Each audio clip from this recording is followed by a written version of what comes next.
La mondialisation du savoir est en marche. Elle est aussi inévitable que la mondialisation des échanges commerciaux. Je dis souvent à mes collègues que le savoir, à notre époque, est semblable à ce que la soie a été à l'Antiquité. Et de la même façon que la route de la soie n'était pas un corridor uniquement économique, les pôles du savoir ne sont pas strictement scientifiques. Ils soutiennent la culture, l'économie, les services de santé, les relations politiques, l'industrie de pointe, les services sociaux, le développement durable et tant d'autres secteurs. L'Université de Montréal est un joueur clé de cette mondialisation du savoir multifacétaire. Elle est à la fois ici et ailleurs. Ici, car nous sommes le reflet de la réalité montréalaise, une réalité plus cosmopolite que jamais.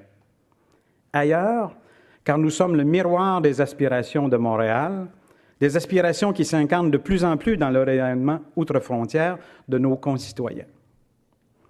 J'ai parlé de mondialisation 3.0.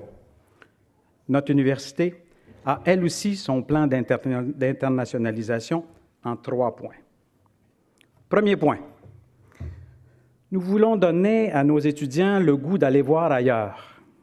Vous savez, le Québécois moyen est de nature plutôt sédentaire. Sauf pour l'année sabbatique et la retraite, ils n'ont pas tellement le goût des voyages. À l'Université de Montréal, nous croyons que les voyages forment aussi la jeunesse. Et nous voulons travailler à augmenter de 50 % le nombre d'étudiants québécois qui font des séjours d'études à l'étranger.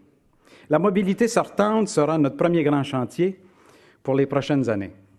Parce que nous croyons qu'il est de notre devoir, parce que nous croyons qu'un étudiant ne peut s'ouvrir à la connaissance s'il ne s'ouvre pas au monde. Et qu'un diplôme de l'Université de Montréal doit être un passeport savoir.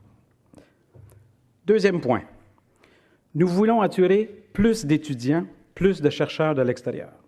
Déjà, l'Université de Montréal accueille 7000 étudiants étrangers avec HEC Poly et 9000 résidents permanents qui ne sont donc pas nés au Québec, au Canada. Des étudiants qui, dans leur vaste majorité, veulent s'établir à Montréal, veulent rester au Québec et enrichir notre patrimoine culturel et intellectuel.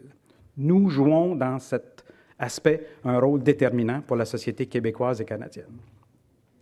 Ces étudiants étrangers auraient pu aller ailleurs. Ils ont choisi l'expérience montréalaise, une manière unique de vivre l'Amérique du Nord. Ils ont choisi l'Université de Montréal pour la qualité de l'enseignement et de la recherche, et aussi pour sa longue tradition d'ouverture.